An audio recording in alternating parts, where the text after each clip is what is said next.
Good afternoon and welcome to the Walk Off, everybody. I'm Scott Belford, joined as always by the best co host in the biz, Adam Mack. We've got way more stuff to talk about than you would think would be possible with how much has gone on in Major League Baseball since free agency has started. We've watched almost nobody get signed, we've watched almost nobody get traded. It has been an ice cold market as it seems like everyone's just kind of, I mean, Adam, I guess, waiting on Juan Soto to sign, eh?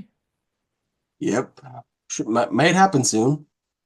This is according to Boston fans and media. He's already a Red Sox. So sweepstakes over. Everybody go home. It's time to just accept the fact that Juan Soto is a Boston Red Sox.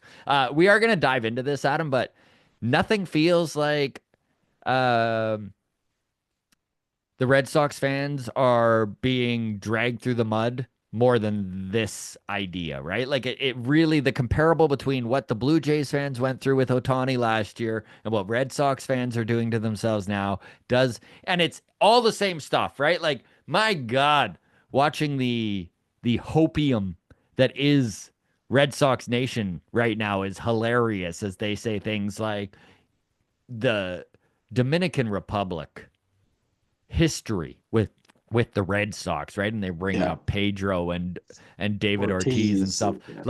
Like there aren't massive Dominican stars that have played on all of the Every teams team. Yeah. vying for True. Juan Soto.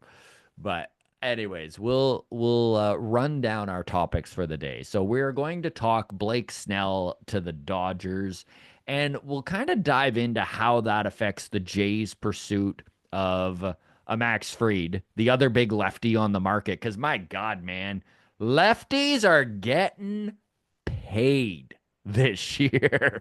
I mean, we watched Yusei Kikuchi get hmm $21 million a year, which was a little higher than a lot of us expected. And then Blake Snell coming in at 36.4 million AAV, signing that 5 year 182 deal. Like pretty impressive. So we'll talk lefties, the market there, how this affects the Jays. We'll talk Jays hopium. What is it like to look back on 2024 and realize maybe the way this team feels about how the win total isn't where it should have been actually kind of sort of maybe makes sense. So we'll count down the things that went wrong for the Blue Jays in 2024. Of course, we're going to talk Juan Soto, but the angle we're taking might not please everyone. But just the fact that, and whether you like Scott Boras or not,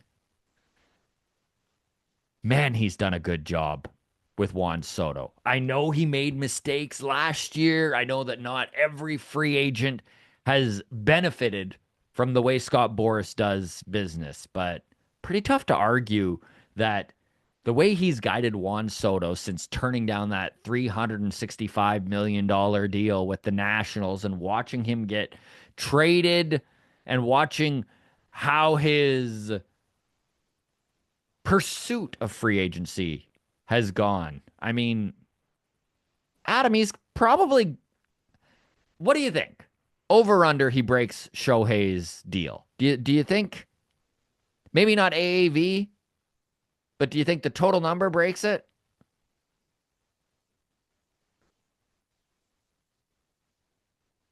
I mean, I think AAV breaks it. I don't know if I don't know. I don't know. It's such a crapshoot. I guess I'd say under maybe, but I don't feel good Yeah. about it. Like, It's funny because all of I mean, things were rumored that the first deal the Mets slipped him was 665 million. I mean, there's all the Boston right. So people if we're saying three having a six bidding twenty war that five. starts at 665, then Yeah, it does feel like he'll probably push will. 700. We'll see. But Um, yeah, I don't know. Was the 665 even a real offer though? Like Cohen didn't come out and say, "Well, I just offered him 665, so we'll yeah, see what he says," right? Like this could just be Boris calls up. I'm going to just say Jeff Passan. I know it wasn't Mhm. Jeff Passan that said it, right? But Boris calls up whoever, Passan or whatever, and it's like, well, we just got off the phone with the Mets. Don't tell anyone, but they offered 665. Wink, wink. Right. And now all of a sudden the Yankees are like, oh shit, we better offer 670. When it's like, well, the Yeah. Mets only offered 605. So I don't know. I don't buy any numbers we see out of anything right now. Like, It's I going to be don't. interesting to see what happens. I know that there really the truth is all five teams vying for Juan Soto have the money to do it and make sense in some way or another. I Good mean, point. Yep. it's tough to argue with the fact that Who are the five teams then? Yankees, Mets, Dodgers, Jays, Red Sox. yep. In that order? Or we have Well, Mets according to, first? according to Boston, it flipped that order, but yeah, I mean, I don't know. We're so it's funny. Adam and I, in our preamble for all the Patreon, had a very long discussion about whether we were going to or not going to try to discuss deferred money because we're not experts on it. So I'm going to warn everyone right now: get your keyboard warrior fingers ready here to drag us through the mud because we're turning to you. We think we've got some rough ideas of how it works. And then we're hoping that you, the grounds crew, can fill in the rest as kindly as As possible. kindly as you could correct us. Yes. And You've heard then, of and then, constructive criticism. This is kind corrections. Okay. We're looking yes. for kind corrections. And then Tuesday, we will do our best to actually fill everyone in once we've gathered all the information. Because once we started Googling, we realized it just put us in more mud. Yep. Accurate. And then finally, we'll touch on the fact. Actually, I shouldn't say that, but I'm skipping ahead in topics here. We will talk the Blue Jays payroll, and then we'll get into the fact that Fernando Rodney, closing legend, former World Series champion, multiple time All Star, is headed to the IBL. He's going to be playing in Hamilton this year for the Cardinals. If you're a Toronto Maple Leafs fan of the IBL, then you're going to be able to watch Fernando Rodney at Christie Pitts Field, which is awesome. Hmm. All right, let's Very dive cool. in here, starting with Blake Snell. After a disappointing contract last year and only managing to wind up with a deal with the Giants with an opt out after 1 year and struggling out of the gate, not having his spring training to ramp up, he did kind of come together and become once again one of the best lefties in the game to end the year. He made bank $52 million signing bonus. He signed to the Dodgers for 36.4 million AAV, which is the second largest in MLB history. Among pitching only contract with more is Jacob DeGrom at 37 million. So just under that, that's 5 years, $182 million. If you're just going to look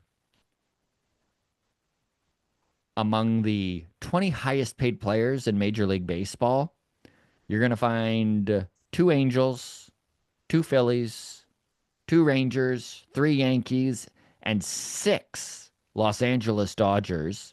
So Shohei Ohtani, 46 million a year. Blake Snell, 36 million a year. Mookie Betts, 30 million a year. Tyler Glasnow, 27.3 million a year. Yoshinobu Yamamoto, 27.1 million, and then Freddie Freeman, $27 million a year. So that is some big time money for the Los Angeles Dodgers. They went all in on pitching. I mean, it was probably their one weakness, if that's, and I mean, it wasn't even all that much of a weakness, but they had some injuries, they had some stuff go on. Tyler Glass now wasn't available in the playoffs. Picked up Jack Flaherty at the deadline and it wound up working out just fine for them. So they kind of go out and they get that big time lefty, Blake Snell and Shohei Ohtani, two of the best lefties in baseball, both at the top of that rotation. It is going to be a deadly starting lineup. Now, when you watch that lefty get 5 years, 182 million, and then you look at the rest of the landscape. We saw Yusei Kikuchi. All these Japanese names are bleeding together here. We watched Yusei Kikuchi get 3 years, $63 million, a hefty little contract.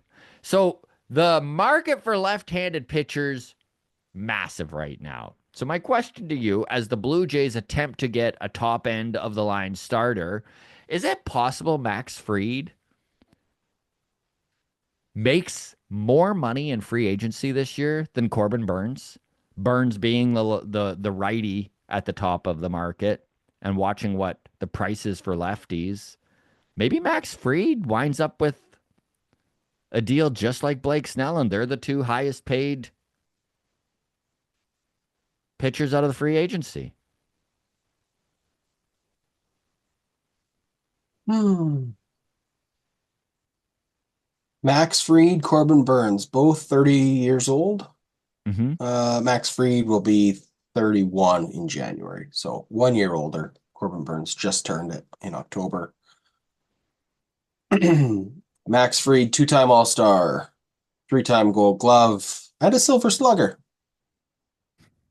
Corbin Burns, four-time All-Star, Cy Young Award. Mm-hmm. Um, Career numbers, very impressive for both. Last season, 2.92 ERA and a 1.096 WHIP for Corbin Burns. Max Fried had an ERA of 3.25 and a WHIP of 1.164. So slightly Very better numbers comparable. for Burns, who also gave an extra 20 innings. Mm-hmm. Um, but Max Fried had a WAR of 3.5 and Corbin Burns had a WAR of 3.4. So again, I continue to not understand how WAR That's going works. to work in Max Fried's advantage because of the Gold Gloves, right? So the defense is going to bump him up a little bit there, which is why they're so comparable. He didn't get a Gold Glove this year, though. No, but Sorry, still, that was this year's WAR. So okay, so we think that just he still has just better defensive defensively, metrics, he's getting points defensively that Corbin Burns isn't getting. Is all that and is. we think that defensive skill set should be added to a pitcher's value. I mean, yeah. Okay. I mean, I don't think it should be something that everyone sits around and really worries about. I No, mean, I do not want. I mean, I like Jose Barrios, but give me the guy with 105 miles an hour with control and terrible defense. Give me that guy every day of the week. sure, but if you're talking about the guy who is a killer pitcher and maybe not great defensively versus the guy who is almost as good a pitcher but much better defensively, I see how the war comes out in the wash. Like I see how like at the end of the day, because if you're just looking at their ERAs, like they're not that different to begin with, right? So, who Burns is a more of a strikeout guy, though, I'm guessing. Burns had 181 strikeouts. Max Fried had 166. But Burns played three extra games Yeah, and gave interesting. you an They really are extra super 20 innings. comparable outside So, of handedness. yeah, it's does the lefty premium get Max more money, I guess is the question, right? Yeah. Yeah, guess. Do you think that do you care either way? Like if one of those guys are going to the Blue Jays, do you have a preference? And looking at the rotation as is without a left-handed pitcher, do you think that a lefty is more valuable to slot in there? Yeah, I do. Yeah. I It's the I same do thing with too. hitters, man. Like, I don't want a lefty for the sake of having a lefty.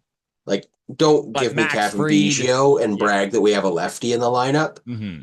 But if you can get an elite guy and he's a lefty, yeah, for sure, give me that tiebreaker. If you can get an elite hitter who's also happens to be lefty, yeah, I'll take. give me the elite lefty over the elite righty if everything else is the same. So yeah, I'd say that. Sure.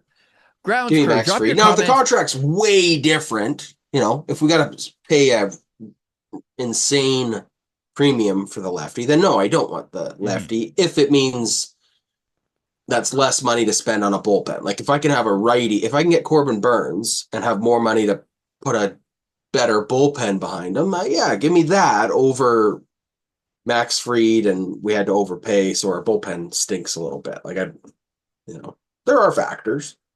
100% there's factors. And grounds crew, drop your comments below here. We will revisit this once these signings have taken place. Who do you think gets the highest paid contract out of Max Fried, lefty, elite pitcher, versus Corbin Burns, righty, also elite pitcher? And if this Blake Snell signing is kind of a little breadcrumb, if you will, as to which way this goes, because Snell got paid, which was a little surprising to me after organizations weren't really jumping all in on him for that big 5 year contract last year. And I guess maybe just him following up his Cy Young season with a strong second half was the deal breaker, I guess. I don't know. 32 years old, Blake Snell. Pretty good little payday for him. We will move along here and talk about what a shit 2024 season this was for the Blue Jays. A lot of this, I found a thread on Twitter from Joshua Hausum. He used to do Artificial Turf was his podcast, no longer doing Okay. that. But he's a real good baseball follow, and you can follow him on Twitter at Joshua Hausum. But this was some stuff that he pointed out, and then I started digging in as well, right? Like I was just like, once I saw all this stuff, I was like, well, what else?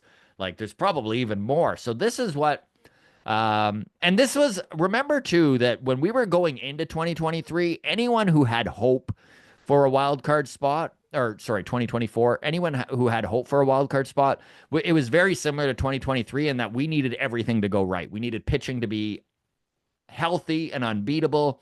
We needed a great bullpen, and we, for a team that doesn't score, needed to come up big in big moments. None of that happened. So, what went horribly wrong? The seemingly strong bullpen of Romano, Jimmy Garcia, Chad Green, Eric Swanson, Tim Meza, Trevor Richards, Cabrera, Francis, Pearson, and Yariel was the worst in baseball, which you start looking at the numbers from 2023. It is actually amazing how much that bullpen imploded. And I mean, it's easy to be Mr. Negativity and say things like, of course, Tim Mays always sucked. Eric Swanson was never going to be good enough. How could you trade a middle of the order bat and all that sort of thing? But like, this was a very good bullpen. It was coming off a very good season. And just to go from a top 10 bullpen in the league to the absolute worst, I don't think anyone saw that coming, even the most negative of Blue Jays fans. Bichette, I mean, their most consistent year over year hitter was among the worst in baseball. Okay, so moving on to the things that went horribly wrong instead of incredibly horribly wrong. Uh, Jansen stayed healthy and sucked, which, yeah, he finally started wearing stuff on his hand, and his numbers just didn't really coincide with what we thought they would if we saw Jansen healthy for a full season. Davis Schneider was unplayably bad from about June onward. Mm-hmm. Kevin Kiermaier put up career worst numbers by a huge margin in every category. Now we're down to just what went poorly. Um, Gosman I don't got like hurt. this so far, by the way. Yeah. Gosman got hurt, then was just mediocre. Bassett, most mediocre season as a Blue Jay. Varsho, still not hitting like in Arizona, mitigated by his great defense. Almost no bounce back from Kirk and Springer. Springer got worse. Kirk did look better by the end of the season. And really, if you look at like what went right for this team, The only thing that really went above average was IKF's performance, Vlad, and Spencer Horowitz. Yeah. So you're By saying the we got way, a shot. these are not a list of excuses. This is baseball. Injuries happen, down years happen, Did you get this list straight from Ross Atkins' diary? Like, is this the right? roadmap to regress, positive Positive regression? Like, regression. this That's is, right. I don't like where this is going. This whole topic bums me out. Again, this I is know not you're a trying to list be of ex positive here. this is not a list of excuses. All it is that you heard from the veterans in this clubhouse at the end of the year, and all of them spoke like they had greatly underperformed, which there was a little bit of pushback from the media and from us fans, and probably should be. However, I will say when you list this all out and start going through it, I understand the sentiment from these veterans that they won fewer games than they should have, that the team's performance was perhaps skewed. I'm not saying that this team is all that much better than what did they win last year? 74, 75 games, something like that. Like, I'm not saying that, but I am saying that, you know what? Above average performances can come out of nowhere, and there were very few of them last year. Vladdy basically returning to what we were hoping he would do was the big one. Spencer Horowitz overperformed. Or maybe not overperformed, but was a pleasant surprise. And then IKF, who's not even on the team anymore, overperformed. Yep. Spencer Horowitz. Okay, hold on. Davis Schneider. Mm-hmm. Trying to think back to how you felt about him last December. Mm-hmm. I mean, all the hype Mm-hmm. coming off of the end of the season that he had, right? One of the one of the greatest small sample sizes of all time, Truly. right? Like a top 10 small sample size to start a career of all time. Very impressive. Can't argue that. But think back to how confident you were he was going to be. I mean, not that, Mm-hmm. but let's say a A competent guy. contributor Yes. to the team, right? More than just a 26th man, right? Like a guy that plays every day and you don't I cringe when you look at him, right? I legitimately thought his OPS plus would be above 100. Okay. So, relative to those expectations on Davis Schneider, where are you at on Spencer Horwitz? You have more confidence in Horwitz to continue to be Spencer Horwitz next year? Or do you think he kind of is a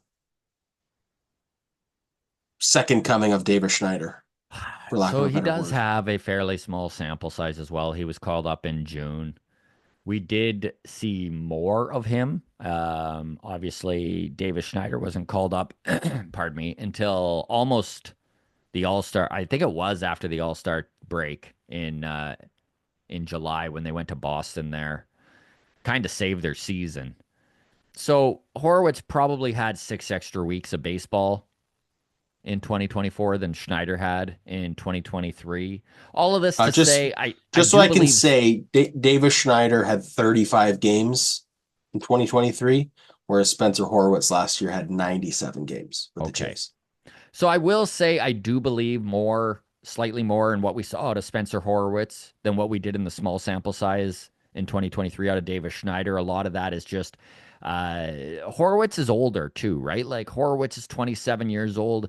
He had his profile as a AAA player definitely mirrored far more what we saw out of him in the big leagues, which was a doubles hitter with a little bit of power, not excessive, but a guy who hits for average and gets on base. And that's more or less what we saw. That is not how Davis Schneider profiled. And listen, if you're going to be a power guy like Schneider was expected to be, there's more of a chance of prolonged slumps, right? That's just the case Yeah. with power hitters. Yep. Um, to answer your question, yes, I do believe slightly more in Spencer Horwitz. Eh, I still think 90 whatever odd games is not a big enough sample size to actually draw up a conclusion of this. I honestly don't think there should be a conclusion drawn up on Davis Schneider.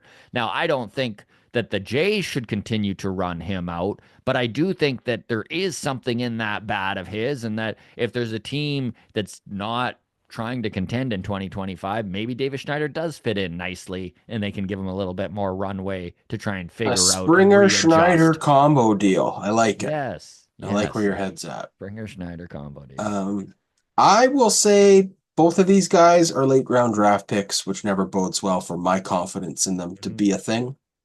28th round of the 2017 draft for Davis Schneider, 24th round of the 2019 draft for Spencer Horwitz. So I know that like players develop, and that's a thing, right? But I don't know. When a guy has a great season, but was it's just so much different than when a guy's highly touted from childhood Mhm. to, break the show and then be good. It's easier. I'm just saying, it's easier to be confident in a small sample size from a guy drafted in the second or third round than a small sample size from a guy who was a late round draft pick and has found it. Which, again, that's not to say it won't work out, but I am very much down on the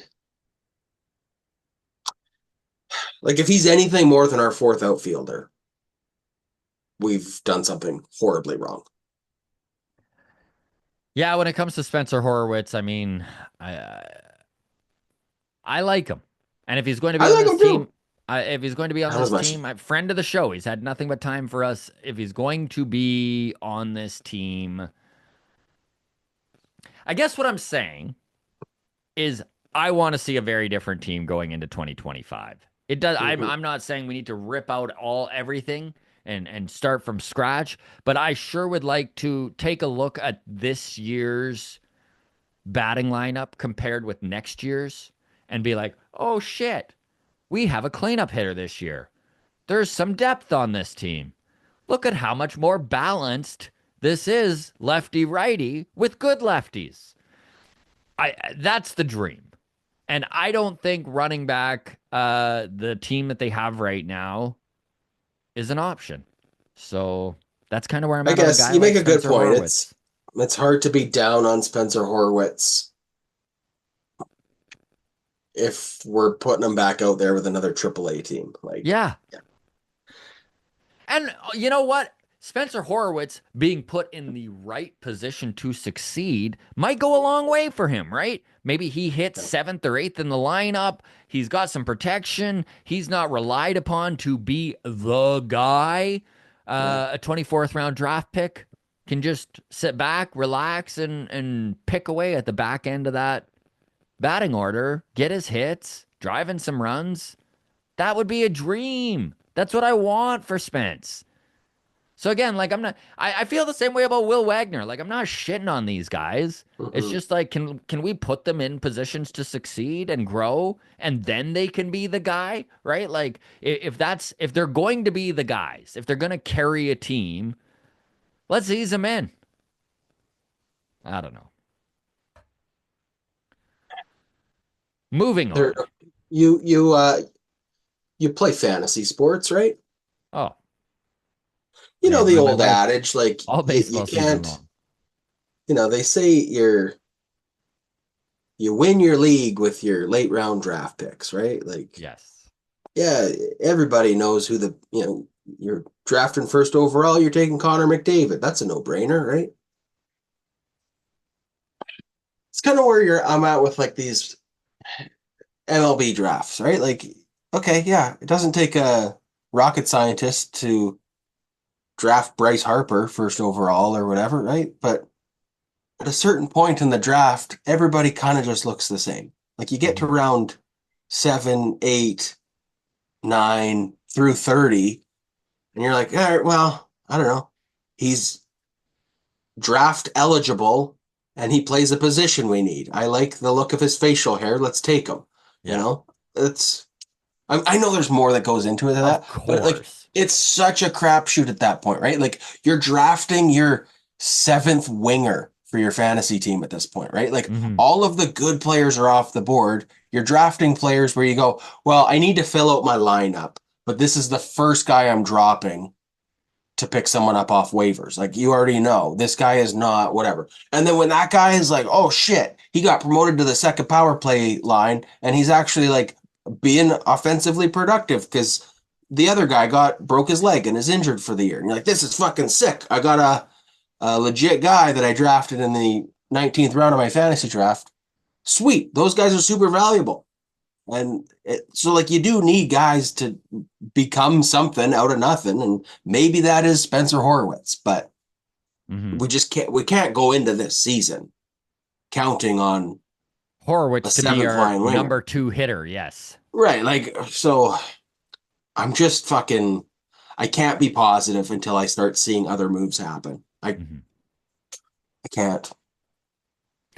Speaking of other moves, this is a perfect segue into Juan Soto and the genius that is Scott Boras. Did Gross. everyone get a little upset there?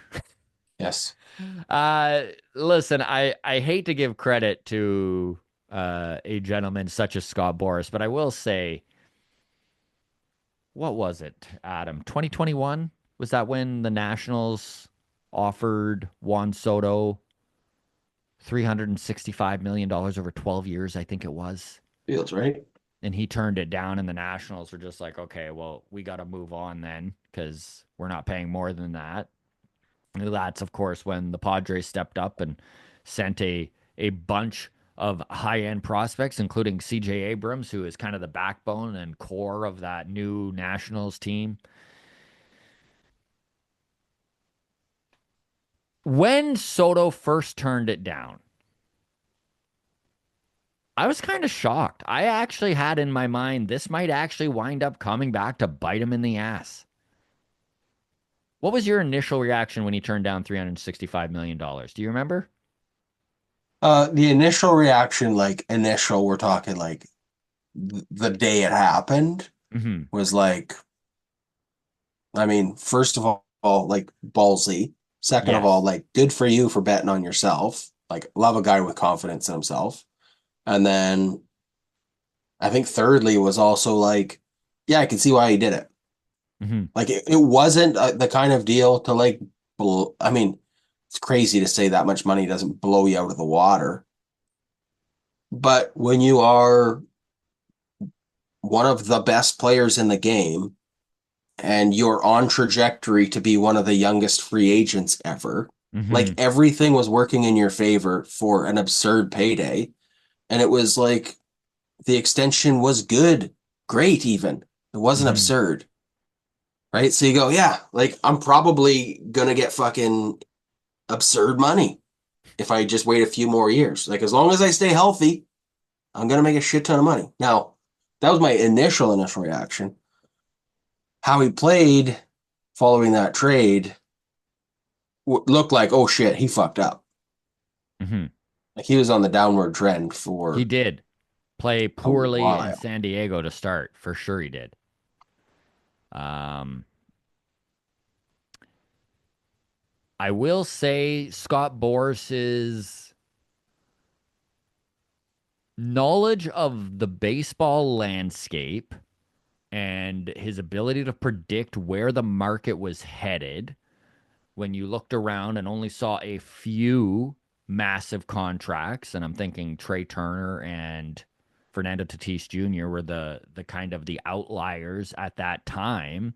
And to watch the Nationals give him what would have been at the time the biggest contract offer of all time, and to watch him turn it down, I was definitely a little surprised, but looking back now, it's hard not to give Scott Boras and Juan Soto some credit, right? Like to have the confidence in his game to turn down that kind of money.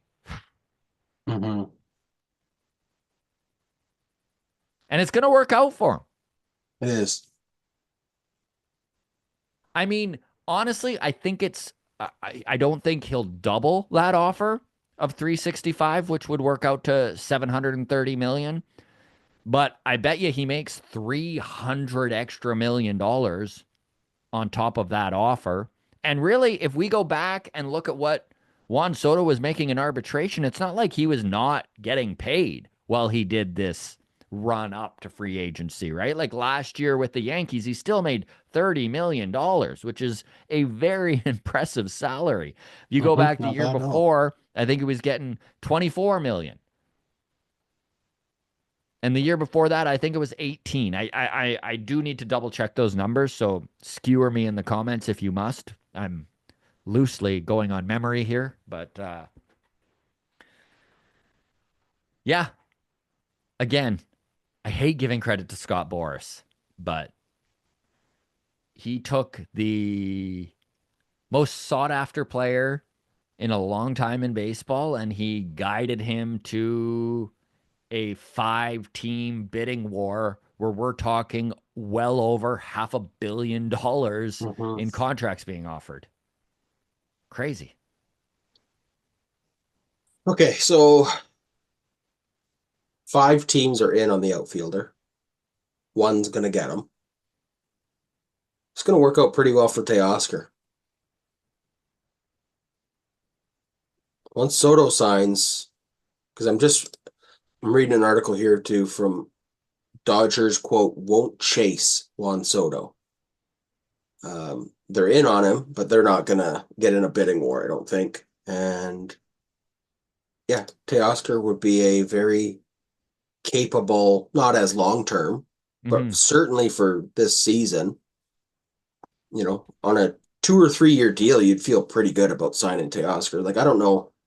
He's 32 right now.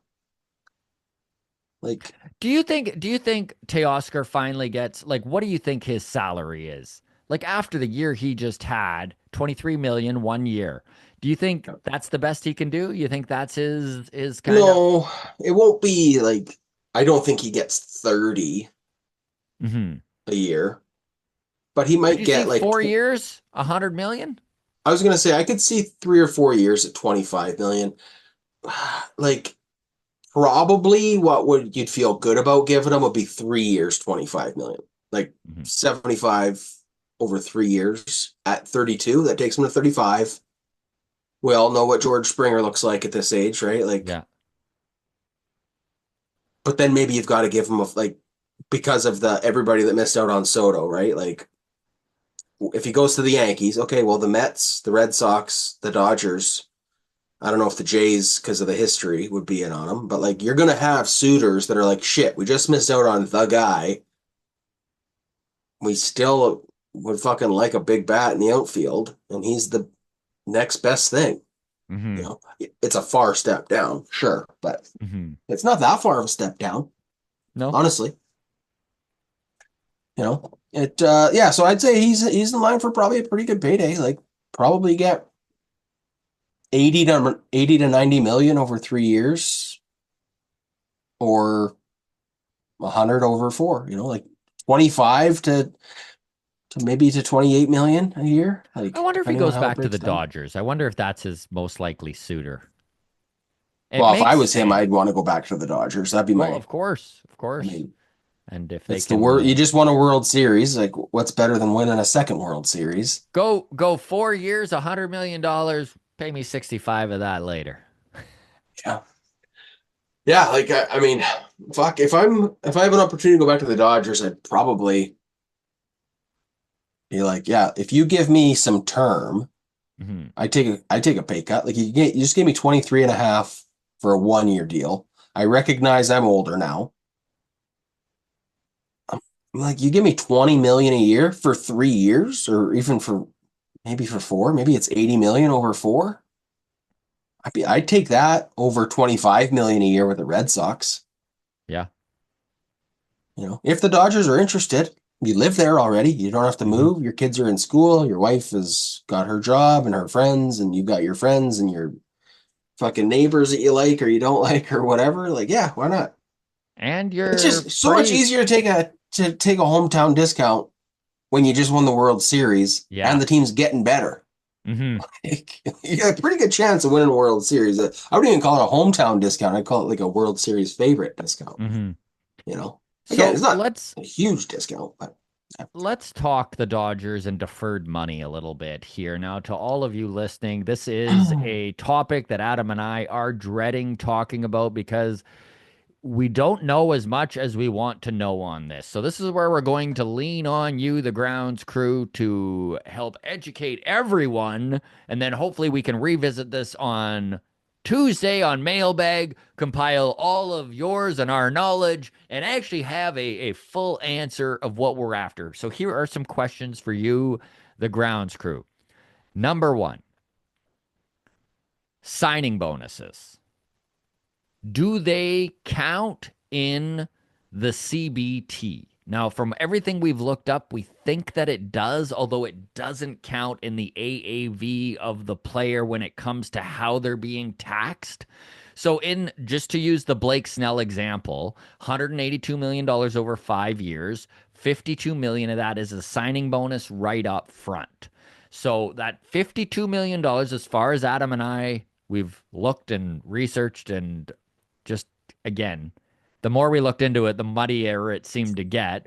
But that $52 million does count towards the luxury tax. However, when it comes to the individual players' AAV for taxation in their state, the $52 million bonus can be taxed where Snell lives in Florida, which is a lower income tax in compared to his salary. Again, if I'm wrong, fill us in, folks, because we keep when you Google it, it keeps coming up with the AI Mhm. one, and then you start digging through articles and stuff. Anyway, so that's our big. Well, that's one question here. Uh, Deferred money, we're fairly certain. Adam put it at a 95%. We're fairly certain deferred money the AAV is counting over the full time it's being paid. So to use the Shohei Ohtani example, the first 10 years, he's getting paid $2 million dollars a year from the team. The 10 years after that, he's getting paid $68 million. But the AAV breaks down over the full 20 years, so 20 years divided by 700 million, and that's the 45 million or whatever it is. Don't Well, start it's doing the math. 35 mil, like the math of it. 700 over 20 is 35 million, but then it does get like adjusted for inflation and stuff. So that's also part of the calculation. So again, Right. this is where it's kind of This is where it's muddy. they have a what they call present day value of a contract, right? So it's like again, it's murky. But But here's why I'm deferred money does catch 95%. up to you. It does catch up to This you. we know. But this is why I'm only 95% confident in this because every payroll tracking website I was looking at between Spotrac and Fangraphs and everything else, like the Bobby Bonilla money does not count against the Mets. And The that's the other thing we're curious Chris about is like, Davis deferred money does not count against the Orioles. so is this a change in the CBT when they had the lockout there going into the 2021 season? Did something change to count it towards that? Like how does this Bobby Bonilla deal work? And if you know the inner workings, and listen, again, I know we're gonna get roasted for this, that we know shit about baseball, and sorry that I don't know the inside workings of the CBT. I wish I knew more on deferred payments and how that breaks down and the inflation of it and the AAV, how that works out. Because you even like start looking it up and I'm like doing the math and I'm like, well, these numbers, like you divide the amount of years by the total and the numbers still aren't lining Yeah. up. Like Yeah. anyways, maybe we won't dive much more into this, but I would love some of you smarter than us nerds out there to please lay it down. How does the deferred money work when it comes to the CBT tax, the luxury tax? And when you're talking bonuses, where does that fit in? So again, if you folks can help a couple ignorant. One thing with the deferred salaries is like the Dodgers, it feels like they're really exploiting the deferred money thing. They aren't the first team to like invent this No. strategy, certainly. I got a list. This isn't a comprehensive list, but here's some notable names that have had deferred money. I'm not even going to go through how much and over how many years and whatever, because it all gets so complicated. They signed this team deferred, then they got traded, but the other team's still on the hook for it. I'm not going to slow this down. Let's get through this quickly, but here's some notable names with deferred money. Max Scherzer, Steven Strasburg, Francisco Lindor, Jacob deGrom, Christian Yelich, Rafael Devers, Chris Sale, Shohei Ohtani, Mookie Betts, Freddie Freeman, JT Realmuto, Nolan Arenado, Edwin Diaz. Like the list is larger than you'd think, but it sure does fucking feel like the Dodgers have figured out a way to exploit this more than anybody else has, or just Which the is why balls my to really question of go all like, in. that's my question of like, does it catch up to you? Like, it has to catch up to you. This is more betting on this window of the next 10 years with Shohei, and then they'll deal with all the money that is coming off the luxury tax in the 2030s, correct? Yeah, I don't know how they're gonna put a team together a decade from now when it all catches up to them, right? Like when they're still paying 46 million against the tax cap, but they don't have Shohei Ohtani playing for them for those 10 years. So it's going to be Hmm. tough to build a team around. So maybe they are just selling the farm for whatever. Or I don't know if this is still a thing in the NHL, but I know like the NHL has a salary cap and a salary floor. But I remember when that was like first implemented like 15, 20 years ago, the wealthy teams were trading these contracts with deferrals to the poor teams. So like, you sign Roberto Luongo for 15 million a year, but you end up paying him 20 million, but it's back end loaded with those cheap years. But then by the cheap years, when he stinks, you trade him to Florida, and then Florida only has to give him 3 million, but they still get like 15 million counted towards the cap floor. Right. So their team payroll, quote unquote, Right. can still be at the league minimum, so they don't get a penalty.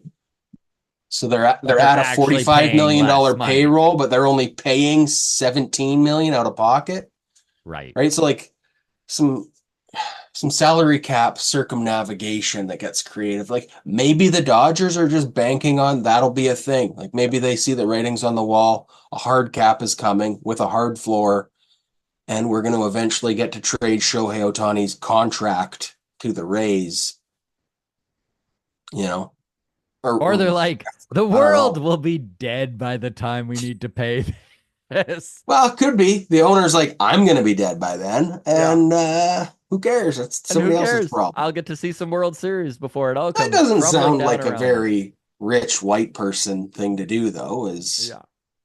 to kick the problem down the road. Anyways, Speaking of payroll, let's dive into the Blue Jays payroll just a little bit. This is from Ben Nicholson Smith. He wrote an article just this morning on some of this. Speaking of Ben Nicholson Smith, we actually have BNS coming on the show nice. Tuesday night. So that'll be available to all you Patreon members Tuesday night. And then, of course, we'll release that on Wednesday morning. Excited to have Ben Nicholson Smith on the show again. We always appreciate when he takes the time to join us. We've got more than just Ben. When it comes to interviewees coming on the show, we have old friend of the show, Joe Siddle. Of course, he is color man and analyst with Sportsnet, calling the games next to Buck Martinez and Dan Schulman. A lot of the times, or he did at least in 2024, which was very cool. So we'll ask him about his new role as color man and see what he knows about the Blue Jays. So a couple pretty big interviews. We got Brian Frank as well out of Buffalo from the Herd coming on the show next week as well. So it is interview season here on the walk off. This is what we do tend to excel at over the off season, as we wind up getting some far bigger guests than we deserve on the show. So keep your ears open for more of those. So again, this is from Ben Nicholson Smith's article from this morning. He goes, on October 2nd, Shapiro said he didn't see the payroll either growing or decreasing in a big way. And indications are that that still holds true.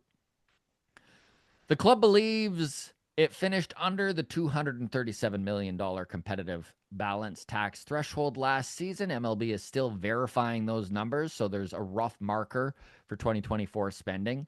After non-tendering relievers Jordan Romano and Dylan Tate last week, Fangraphs Roster Resource estimates their current guarantee and projected commitments at $203 million.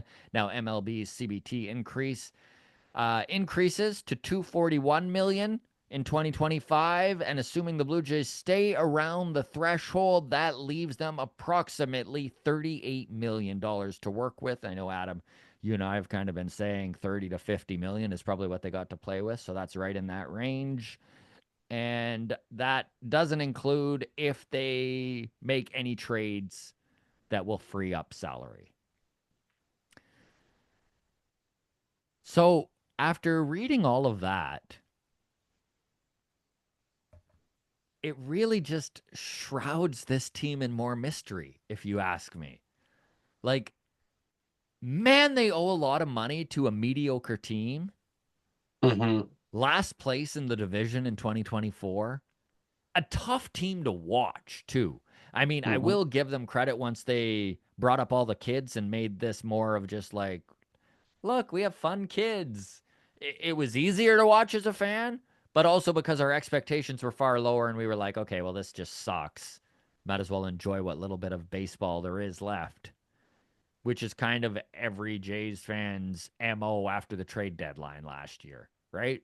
You either stopped watching or you watched and were like, well, fuck, lower my expectations and try and get what a little enjoyment out of this team that I can, right? Like, I just love baseball too much to actually shut it off. But it was an ugly season in 2024. And if they're going to spend the same amount of money to only have $38 million to, obviously they need a starting pitcher. Obviously they need to completely revamp this bullpen.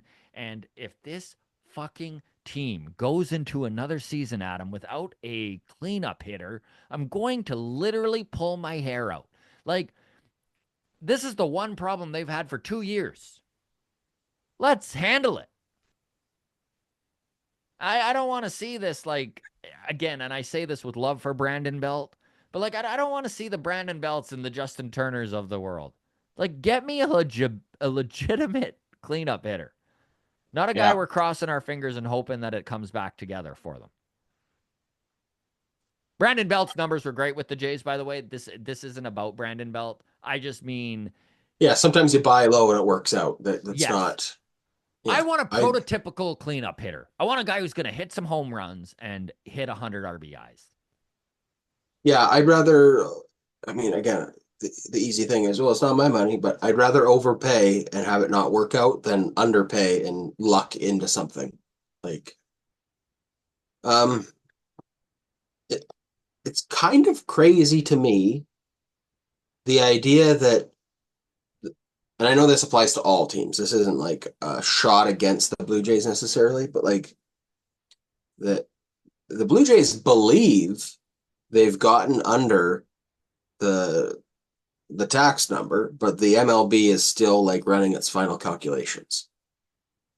Like just that as a sentence Is hilarious. is kind of mind-numbing to me. Like Yeah. the idea that you don't just have like an exact number, like I don't know. I mean, I guess Makes me feel a little bit better about not knowing about deferrals in the CVT, though. right. Right. So I guess if like prorated stuff happens on the fly and there are adjustments that get made, like I don't know. It does seem wacky to me though. And like the thought that we could be sellers at the deadline and then just kind of think we got under where we needed to be under. Like if we didn't, who gets fired over that? Yeah. Like someone needs to get, but do they? Like is it just one of those impossible things like you're just shooting into a cloud of smoke and you're hoping you hit the target? Yeah. It just is like a little bit frustrating too. Like, and if that was the goal and we thought we were going to be under it, like, okay, trade away one more fucking guy then and let's make Yeah. sure of it. Yeah. Like, I don't know. It's just, It's weird. It it's is weird. uncomfortable. It's weird. This was a stat that was dropped in our Discord that Okay. like really caught my eye that I figured I'd share with everyone. So only 3 teams since 1998 have had less than a $50 million payroll and finished above 500. Okay. So again, only 3 teams since 1998 had under a $50 million payroll and finished above 500. The 2008 Florida Marlins and the 2022 Baltimore Orioles, as well as the Cleveland Guardians this year. Only 6 teams since 1998 have had a above 600 record and under $100 million payroll.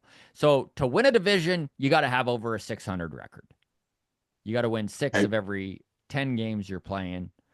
So only 6 teams since 98 have had an above 600 record with less than $100 million payroll. The 2001 Oakland A's, the 2002 Oakland A's, the 2020 Tampa Bay Rays, the 2021 Tampa Bay Rays, and the 2023 Tampa Bay Rays, and the 2023 Baltimore Orioles.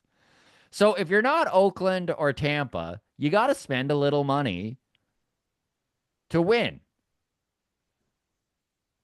I was also sent a Yep. graph by Johnny Eaton, Patreon member, that basically showed, and it was a crazy draft of graph, I should say, and it was just dots of every MLB team. And basically, it showed a trend towards more wins the more money you spent. And it's not an exact science, and it doesn't definitely depend. You definitely can spend a lot of money and not get enough wins, but there is a correlation between better players and more wins, as shocking as that may be. So it is frustrating to sit here and talk about the 200 plus $1 million the Blue Jays are already in on this current team, and you're like look at the team that this was put on the field last year. It just wasn't good enough. And to know that we're still owed, like they owe $203 million on those players and still need only have 38 million to bolster Yeah. a 74 win team. Oh man, every time we do this freaking podcast, I try and be positive, and then we wind up back. We're 45 minutes in, and we're both like, well, I guess we'll end it here. Yeah, you mentioned the Guardians being one of the 3 teams since 1998 to finish over 500 with a payroll under 50 million. Yeah. When was that? 2022? Yes. That included 22 million for Jose Ramirez. That was the year he signed. He almost came to Toronto. Mhm. 7-year, $141 million deal with a no trade clause for Jose Ramirez. Is that gonna? It feels like such an underpay. I know. It was. Okay, but here's the thing. Is it an underpay because he's been so awesome since then? Or is it an underpay because we're talking about like Shohei got 700 last year and Juan's going to get 700 this year? So in light of that, it feels like an underpay? Or No, I thought it was was an it underpay still the an underpay second. at the time, It was right? an underpay at the time. Let's be serious. It was totally an underpay at the time. Like just one of the all-time hometown discounts. Just a real mystery. I mean, I respect Jose Ramirez for it. Good on him. I mean, he's a freaking, or he better be a god in that city of Cleveland. Like, if you're a Cleveland Guardians fan and you don't fucking get down on your knees every single day and thank the baseball gods above for Jose Ramirez's relentless giving, I don't Like even know. like they're estimated payroll for next season, 98 million for the team. Mhm. Like Jose Ramirez gave them such a gift of a discount. And to just think of like how fucking good they could be if Mhm. they spent another $100 million this Yeah. offseason. If they spent what the Jays spent, they'd be the best team in baseball. Man, And they're already close to that. that's the thing. It's like, whew. Okay, wild, wild stuff. Nothing like knowing that that's where our front office came from. All right.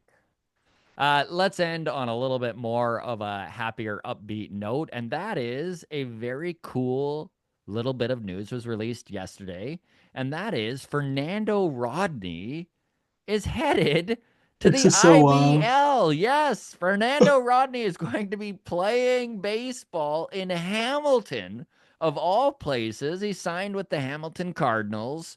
MLB legend Fernando Rodney is going to be a member of the Cardinals in 2025. This is a man with 327 saves. He's had 3 All-Star appearances. He is a World Series champion. He was the backbone of that bullpen that won a World Baseball Classic championship with the Dominican Republic.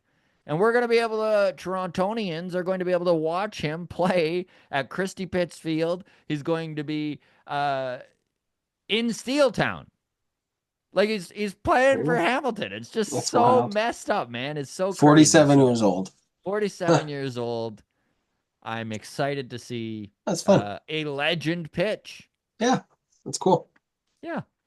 All right, folks, we will leave you on that. Thank you so much for your patronage. Feel free to hit that subscribe button and like. We did have some interviews to just remind you about. I sat down with the Iowa Meat Truck. That's the nickname, best nickname in baseball. You asked me, Good. Peyton Williams, yesterday. That was a great interview. If you are a Patreon member, that is currently up on Patreon.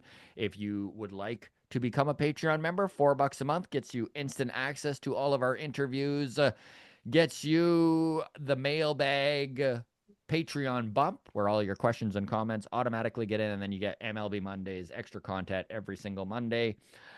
We're also going to have Joe Siddle on Monday, Ben Nicholson Smith on Tuesday. Brian Frank of the Herd out of Buffalo is going to most likely be our guest for next Friday. Next week, it's a big one for us. Lots of pretty cool interviews, so check it out.